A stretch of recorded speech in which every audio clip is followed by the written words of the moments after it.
ሰው ኃይልን የሚያገኘው ከምግብ ነው አይደል? እክሌስ ግን ደግሞ ልብ የሚበረታው በፍቅር ነው። ልብን እህል አያበረታውም። ልብን የሚያበረታው ፍቅር ነው። እንስሳትን እና ሌሎችን በገመድ አስሮ ማቆም ይቻላል። ሰውን ግን አስሮ ማቆም የሚቻለው በፍቅር ነው። ሰማይ ጌጡ ከዋክብት ናቸው። የምድር ጌጥ ደግሞ ጽጌያት ናቸው። የሰው ጌጡ ደግሞ ሰው ነው። ጨለማውን በሶላርም በምንም ማምለጥ ተችሏል። ያው ከገጠር ስለመጣን እሱ አልከበደንም። የከበደን ውሃው ነው የነበረው። አባይ ዳር ላይ ተቀምጠን ውሃ ሲጠማን የአባይ ልጅ ውሃ ጠማት የተባለው ለእኛ ነው እንደ የሚል ሀሳብ መጣብኝና ይገርመኝ ነበረ። ያ ሁሉ ተጋድሎ ለእግዚአብሔር ክብር ነው። እኔ የማምነው ቤተክርስቲያን ትልቁ ሲኖዶሷ ጉባኤ ቤቶች ናቸው። የኢትዮጵያ ቤተክርስቲያን ለጉባኤ ቤት ያለባትን ውለታ መክፈል አልቻለችም። በሲኖዶስ አይደለማ ተጠብቃ አይኖረች፣ በጉባኤ ቤቶች ነው ተጠብቃ አይኖረች። እዚህ በመኖራችን ያጣነው ስጋዊ ነገር ሊኖር ይችላል፣ ግን ደግሞ ያገኘነው መንፈሳዊ እርካታና ጥቅም እሱን ጥግና ተስፋ እናደርጋለን። በዚህ ደስ ይለናል ማለት ነው። ብንሄድ ገንዘብ ልናገኝ እንችላለን፣ የትም ብንሄድ ማለት ነው። ግን ያ ደግሞ እርስ በርሳችን መተሳሰብ በጸሎት ይገባናል ለማለት ነው።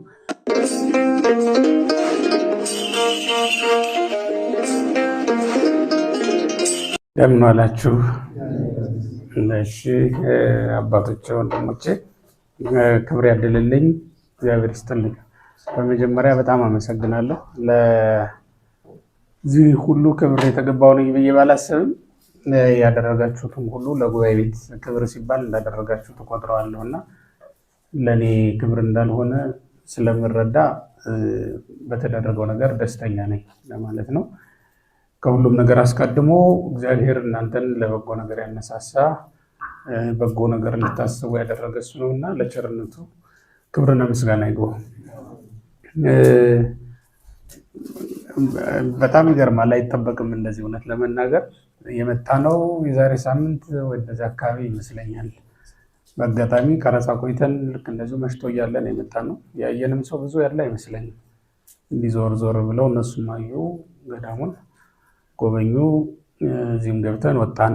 ከዚያ ያለፈ ነገር አላደረግንም። ያንን በልባቸው ይዘው ሄደው እንደ አይነት ለውጥ ይመጣል ብዬ አልጠበቅኩም እውነት ለመናገር እና ከጠበቅኩት በላይ ደስ ብሎኛል። ይህንን ያደረጉ በዚህ አስተዋጽኦ ያደረጉ ምዕመናንም ቅዱስ ጳውሎስ የቆሮንቶስ ምዕመናንን የባረካቸው በረከት የደረሳቸው ነው የሚለው። አስተዋጽኦ ላደረጉ ምዕመናን በረከት መንፈሳዊትን ቅዱስ ጳውሎስ ይልክ ነበር እና ለምዕመናን አስተዋጽኦውን ማወጣጣትና መላክ መልካም ነው፣ ለመምህራን መላክ። ነገር ግን መምህራን ደግሞ በሚጸልዩት ጸሎትና በሚሰጡት በረከት ምዕመናንን መጠበቅ እንዲሁ ተመጋጋቢ ሆኖ ነው የሚኖረው እና እንግዲህ እኔ የቅዱስ ጳውሎስ በረከት ይደርባቸው ነው የምለው። ከዚያ ውጭ ምንድን ነው እኔ አሁን የገባኝ ነገር የሰማይ ጌጡ ከዋክብት ናቸው፣ የምድር ጌጥ ደግሞ ጽጌያት ናቸው። የሰው ጌጡ ደግሞ ሰው ነው። ሰው ብቻውን ሊያደርገው የሚችለው ነገር የለውም። ባህታዊ መላእክት ባይደርሱለት በምድረ በዳ ብቻውን ሲሆን እግዚአብሔር መልአክ ይልክለታል እንጂ ማንኛውም ሰው ብቻውን መኖር አይችልም። እኛ ደግሞ በሰው መካከል የምንኖሩ ሰዎች እንደመሆናችን መጠን ሰው ያስፈልገናል እና አሁን እናንተን ሳይን የሚገባኝ ነገር እሱ ነው እውነት ለመናገር። እኔ እዚህ ስመጣ ያው ሙሉ በሙሉ እግዚአብሔርን በማመን ነው የመጣ ነው። እዚህ ስንመጣ የመጀመሪያ ተማሪዎች ያውቃሉ፣ ምናልባትም ያሉ ካሉ ሲል እነ ያቢም አሉ ያውቃሉ፣ ኢንታይር ሚያስም ነበሩ። በመጀመሪያ ምንም የሌለው በጣም አስከፊ ነበረ በረሃው ራሱ። እዚህ ውሃ እንኳን የሚጠጡት ውሃ በጣም ይቸገሩ ነበር። ያንን አሳልፈው ደግሞ እዚህ ሲያደርሰን እኛ በጣም የገረምን ነው እድገታችን ማለት ነው። የመጀመሪያው ስለታችን የምንጠጣ ውሃ ማግኘት ነው ነበር። ምክንያቱም ሃይላንድ ይዘው ነው የሚሄዱት ተማሪዎች ልመና። በሃይላንድ ብቻ ካልሆነ በሌላ ዕቃ መቀበል አይችሉም ከዩኒቨርሲቲ ወይ ደግሞ የሆነ አካል ላይ ነው የሚቀበሉት። እንደዚያ ስለነበር ሩቅ መሄድ ይጠበቅባቸው ነበር። ጨለማውን በሶላርም በምንም ማምለጥ ተችሏል። ያው ከገጠር ስለመጣን እሱ አልከበደንም። የከበደን ውሃው ነው የነበረው። አባይ ዙሪያ ላይ ተቀምጠን ዙሪያችንን በዚህ አባይ ነው፣ ግን አባይ ዳር ላይ ተቀምጠን ውሃ ሲጠማን የአባይ ልጅ ውሃ ጠማት የተባለው ለእኛ ነው እንዲህ የሚል ሀሳብ መጣብኝና ይገርመኝ ነበረ። የሆነ ሆኖ ያ ሁሉ አልፎ ውሃም አግኝተን መብራትም አግኝተን እንዲህ ድምቅ ብለን ደግሞ ታየን። ዛሬ ደግሞ እንደዚሁ እያደገ ሄደ ማለት ነው። እኔ በሰው ኃይልን የሚያገኘው ከምግብ ነው አይደል? እክለ ጸና ኃይለ ሰብ ነው የምንለው። ግን ደግሞ ልብ የሚበረታው በፍቅር ነው። ልብን እህል አያበረታውም። ልብን የሚያበረታው ፍቅር ነው። ሰውን እንስሳትን እና ሌሎችን በገመድ አስሮ ማቆም ይቻላል። ሰውን ግን አስሮ ማቆም የሚቻለው በፍቅር ነው፣ ማኖር የሚቻለው ማለት ነው። እና እንደዛ ስለሆነ እኔ አሁን እናንተ ለእኛ ያሳያቸውን ፍቅር መምህር ነብዩ እነ መምህር አቢ ለእኛ ያሳያቸውን ፍቅር አብረውን የነበሩ ወንድሞች፣ እሷም እህታችን እስካሁን ድረስ እንዳልተለዩ እየተነጋገርን ነበር ከአባ ጋር። ይህን ያክል ሰዓት አሁን ነው ገና የሄዱት እያሉ የነበር አምሽታችሁ ሄዳችሁ ቀን እና ያ ሁሉ ተጋድሎ ለእግዚአብሔር ክብር ነው። ክብሩ ለእግዚአብሔር ነው። ለእግዚአብሔር ክብር ሲባል የተደረገ ነው። ጸጋም በረከትም የምታገኙት ከእግዚአብሔር ዘንድ ነው። ይህን እናምናለን። እግዚአብሔር እንደ ድካማችሁ ሁሉ ዋጋውን ይክፈልልን።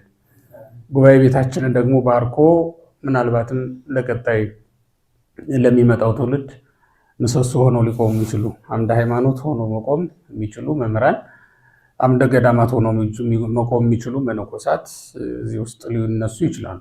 በንጽህናቸው፣ በቅድስናቸው ወይም በትምህርታቸው በልዩ ልዩ ተጋድሎ ተሳትፈው ቤተክርስቲያንን መጠበቅ የሚችሉ መምህራን ከጉባኤ ቤት ሊወጡ ይችላሉ። እኔም ማምነው ቤተክርስቲያን ትልቁ ሲኖዶሷ ከጉባኤ ቤቶች ናቸው እና ተጠብቃ የሚኖረችው እንደዛ ስለሆነ የኢትዮጵያ ቤተክርስቲያን ለጉባኤ ቤት ያለባትን ውለታ መክፈል አልቻለችም፣ አሁንም ድረስ ማለት ነው። በሲኖዶስ አይደለማ ተጠብቃ አይኖረችው፣ በጉባኤ ቤቶች ነው ተጠብቃ አይኖረችው። ይህ ሁሉ መጽሐፍ ይኖራት፣ ይህ ሁሉ ድርሰት ይኖራት፣ ሃይማኖቷን ጠብቃ ጽንታ መኖር የሚቻለችው ቤተክርስቲያኒቱ በጉባኤ ቤትና በመምህራንና በደቀ መዛሙርት በጎ ፈቃድ ነው እና ይህንን ገና ከፍላ ያልጨረሰችው ዋጋ ነው። ወደፊት ለጉባኤ ቤቶች ከእግዚአብሔርም በጎ ሀሳብ የተነሳ ሰዎችን በጎ አሳስቦ ትልቅ ስራ እንሰራለን ብዬ አምናለሁ። አሁን እየተነሱ ያሉ መምህራንም ጉባኤ ቤቶችን ልዕልና ማስጠበቅ የሚችሉ እንደመሆናቸው መጠን የጉባኤ ቤቶች ልዕልና በቀደመው በአባቶቻችን ዘመን ልክ ይመጣል የሚል እምነት አለኝ። እናንተም ደቀ መዛሙርት ማሰብ ያለባችሁ እንደዛ ነው። እኛ በትንሹም ቢሆን ሞክረናል። እውነት ለመናገር እዚህ በመኖራችን ያጣነው ስጋዊ ነገር ሊኖር ይችላል፣ ግን ደግሞ ያገኘነው መንፈሳዊ እርካታና ጥቅም እሱን ጥግና ተስፋ እናደርጋለን። በዚህ ደስ ይለናል ማለት ነው። መቼም ሰው ነውና ሰው ብዙ ነገር ያስባል፣ እንደ ሰውኛው ማለት ነው። ግን ደግሞ ከእግዚአብሔር የሚሰጠውን ብድራት ማሰብ ከቻለ የሰው ልጅ የሚበልጠውን ነገር ከእግዚአብሔር ይቀበላል። በስጋ የሚያጣውን ነገር መተካት ይችላል ማለት ነው። አንድ ባህታዊ በዜና አለ እና 60 ዓመት ሲሆነው እንግዲህ እያረጀህ ነው እና የሚረዳ ሰው እናምጣልህ አሉት ይላል። 60 ዓመት የረዳኝን እግዚአብሔርን ልታሳጣኝ ነው በሉታ። እስካሁን ድረስ የት ነበር? እስካሁን እኮ የረዳኝ እሱ ነው፣ ከዚህ በኋላም ቀሪ ዘመን የሚረዳኝ እሱ ነው አለ ይላል። እና እውነትም ሰው መተካት ከቻለ እግዚአብሔርን በገንዘብ ወይ በሌላ ነገር በሹመት በሽልማት ልተካ ካለ ያጠዋል። እንዲሁ ደግሞ ከእግዚአብሔር የሚቀበለው ብድራት ይበልጥብኛል ብሎ ካመነ ደግሞ ከመጀመሪያው ጀምሮ ሲሰራው ጀምሮ ያዘጋጀለትን እየተመገበ መኖር ይችላል። እኔም እንደዚያ ነው ማምነው። ሌላ ባህታዊም አለ ልክ እንደዚህ እንደው የገንዘብ ስስት አጠቃውና በደህናው ጊዜ ድሃ ነው፣ በድህነቱ ጊዜ እግዚአብሔር ይረዳው ነበረ። በኋላ ግን የገንዘብ ስስት አጠቃውና ገንዘብ መሰብሰብ ሲጀምር ደህና ገንዘብ አገኘ። እውነት ለመናገር በሰውኛው እንደው ደህና ሀብታም ሆነ ገል የተባለ ልብሱን ለወጠ፣ ኑሮው ተለወጠ እና እንደዛ መሆን ሲጀምር መታመም ጀመረ እና ታሞ ተኝቶ ገንዘቡን ለአቃብተ ሥራይ ሰጥቶ ጨረሰ። እሱ ብቻም አልበቃውም። ይሄ ባለመድኃኒቱ መጣና አይ በሽታው ወደ ሙሉ ሰውነት ሊሰራጭ ስለሆነ እግርህን መቆረጥ አለበት አለ። እንግዲህ አስቡት፣ መጀመሪያ ገንዘብ ነው ያልነበረው፣ ኋላ ግን ጤናውን አጣ። ጤና ብቻም አይደለም እግሩን ደግሞ ሊያጣ። ከዛ በኋላ እንደገና ተመልሶ ወደ እግዚአብሔር ገንዘቡን ሰድና የቀድሞ ሕይወት ይመልስልኝ ብሎ ለመነ ይላልና ብንሄድ ገንዘብ ልናገኝ እንችላለን፣ የትም ብንሄድ ማለት ነው። ግን የትም ብንሄድ የማናገኘውን ክብር ደግሞ እዚህ እንደምናገኝ ምንም ጥርጥር የለም። ከዚህ የተነሳ እናንተም ለእኔም ጸልዩልኝ፣ እዚሁ በርትቼ ፍሬ አፍርቼ መሞት እንድችል ነው። ያው መቼስ መጠራታችን አይቀር አይደል? ያለ ፍሬ እንዳይጠራ ማንም ለማን መጸለይ አለበት። እውነት ለመናገር እኔም በሆን እናንተ ያለ ፍሬ እንዳንጠራ መትጋት መጸለይ ይኖርብናል።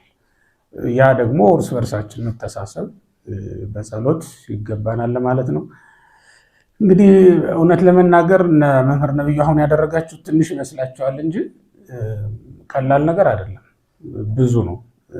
ሲጀመርም ገና መታሰቡ ነው ለሰው በጣም ደስ የሚያሰኘው ነገር እሱ ነው እንጂ ይሄ የተደረገው ነገር እኔ በጣም ተአምር ነው። ምክንያቱም እኔ ብዙ ዓመት ብዙ ነገር ብሰራ ለዚህኛው አላደላም።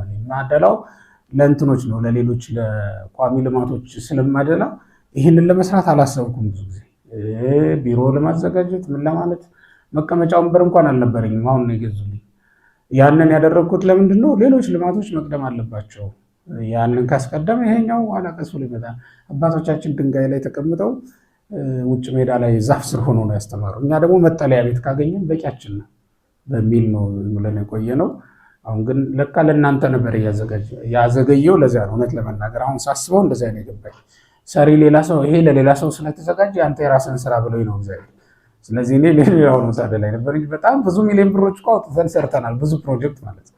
ግን ወንበር ለመግዛት ሳሳው እንደውም የቢሮ ወንበር እንግዛ ብለን እቅድ ሁሉ ተይዞ ኮሚቴው አጥንቶ ይህን ያህል ብር ተብሎ ተወስኖ ሁሉ ነበር፣ ኮምፒውተር ወንበር ምናምን ተብሎ። ኋላ ሳሳውና የለም ዶሮ ብንገዛበት ይሻላል፣ ዶሮ ፕሮጀክት ነበረን። ያንን የለም ዶሮ ይገዛበት ተባለ። ወደዚህ አደላንና አስቀደምን። ግን አሁን ሲገባኝ እናንተ እንድትሰሩት ስለተፈለገ ነው። ስለዚህ በእውነቱ እኔም እንግዲህ ተግቼ እንዳስተምር ትልቅ አደራ ነው የሰጣችሁኝ። በዚህ ደስ ይለኛል። በጭራው ተሐዋስያንን አባረራለሁ። ከዚህ በኋላ ምንም አይነት ተሐዋሲ ወደ እኔ መጠጋት አይችልም። ይሄስ ይላል።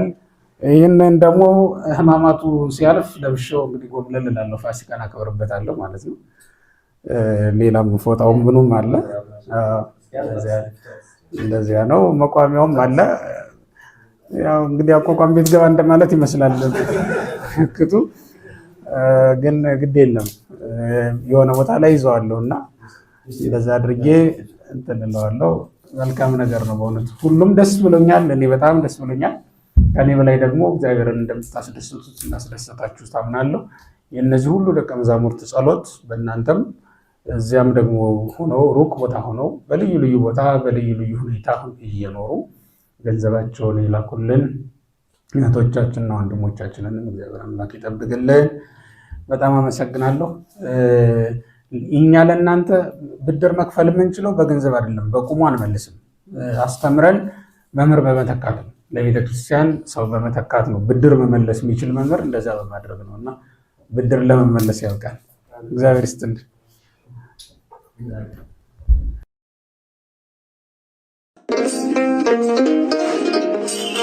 Thank you.